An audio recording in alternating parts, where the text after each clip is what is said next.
you came saying, well, what's all this about? Do you want to work with us? And my reply was, yeah, I'd love to work with you, but I can't afford you. It was listen, it was the classic Chicken and standoff, egg. wasn't it? Yeah. Between a small brand with potential and fees. Yeah. Yeah. Look, let's say that my interest in the product was such that I bent fees for 12 months. I mean, either that or walk away. Yeah. But we bent some fees for 12 months. We just cut a deal that worked for us both, didn't we? Yeah, we did. For that 12-month and look, period. we invested in it in the belief that if we could get it right in year 2 or 3, then there'd be a decent fee Absolutely. there. That was the start. Yeah.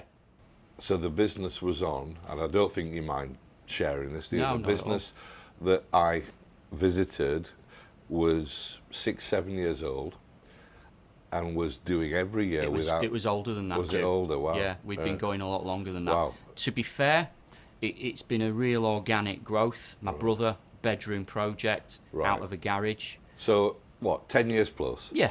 And quickly got to 750 turnover. Yeah. And then it's safe to say quickly. that for 10 years, Stagnated. probably 757, almost to the number. Yeah. This incredible glass ceiling of turnover. It is small. I think it's lovely that you're sharing it. For me, when I saw a glass ceiling of 750, I just couldn't help it. It was like laying down the gauntlet and the challenge. So I think we basically said, we're going to smash that. It wasn't so much about doing 1 million, and it was about smashing this 750 glass ceiling. Yeah. And with the products to do it with, Stu. We did. We just didn't have the know-how, I think, to actually market it and get ourselves heard as a brand. And certainly not the tone of voice we were struggling to find, and to then, I suppose, set us apart from the rest of our competitors, which, to be fair, are a lot bigger than we are. Of course they were. You know, but it's a classic underdog for me. Absolutely, Stu. Absolutely. Good. But all that said, we still produce some fantastic product, you know, with great features and everything that goes with it as well.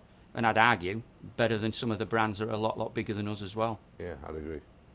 So what was the big idea at the time? I think we, in listening to you, you were very pissed off, if I can say that, I think with that's a fair point. Almost the doctrine and the predictability of all the competition. And I it's good, it's flooding back to me now. You said every single brand goes and gets the model couple and this shoot them in bloody Harrogate. Yeah. Remember? It was like, it's just so perfect world. And I remember you said, it's not a perfect world. That was it, wasn't it? No, it isn't. Absolutely, it's not. You know, again, I'm just feeding off my own experiences as a parent. Yeah. Parenting isn't like that. No. I wish it was, but it's not. It's just an unrealistic expectation that they're actually giving to the end consumer. You know, we just want it to be real. Yeah. And like you said, I was pissed off seeing these Instagram stories, Facebook stories, TikTok feeds. It's more pressure for parents who are under pressure anyway. Can you remember the insight that the propaganda planners came up with? Do you remember that? It was real parenting. Yeah, liberating parenting. Yeah. Brilliant. Yeah. That was the moment, wasn't it? I think when we got that, the floodgates kind of You can opened. hang everything else off of it, which is what we have done and what we are still doing. Fantastic. What were the challenges then that we faced? I think one thing that sort of dawned on us all, because as you know, we were a family-run business, and that comes with its own challenges. That said, I think we've done pretty well to stay together as long as we have. Best part of 20 years now. Well, we are going to get rid of one of them. Yeah, we are. Yeah, we are. Me. But it became obvious what our weakness was. Yeah. And it was financial reporting. It was and actually, that wasn't, to be fair, anyone's fault. It was just a typical small business, family-run business mentality. We were all doing everything, and sometimes dipping into other areas of the business we couldn't dip into. I remember thinking at the time my role for year one was less about marketing and creative, more about creating an environment, a business environment that could eventually thrive in. Yeah. And I think anybody that comes into a business that's, and if you don't mind me saying, not running itself as a business, it's going to be very hard for marketing to come in. So I brought a new financial controller. That was one thing. I think it surprised you that I did that at the start, but then the board meetings. It did in one respect, but then in another, I knew we needed it. Yeah. You know, at the end of the day, it was my other brother Nick that was doing all the Yeah. finances and bookkeeping, and Nick isn't an Yeah. accountant, Yeah. albeit he sort of Yeah. probably could get through his accountancy Yeah. exams now, Well, the amount he knows. Phase one, get the foundation right. Absolutely, and the Yeah. foundations were blocks were in place, and actually, what's that's done for everyone? Yeah. It's given us more time to then Yeah. look at the other things Well, that to will do the strengthen marketing to and do the the brand marketing, piece. Yeah. actually to drive the brand forward.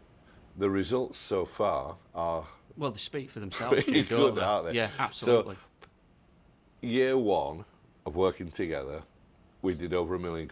Yeah, Doesn't sound a lot, but put that in the context of 10 years of Stagnation. 750,000.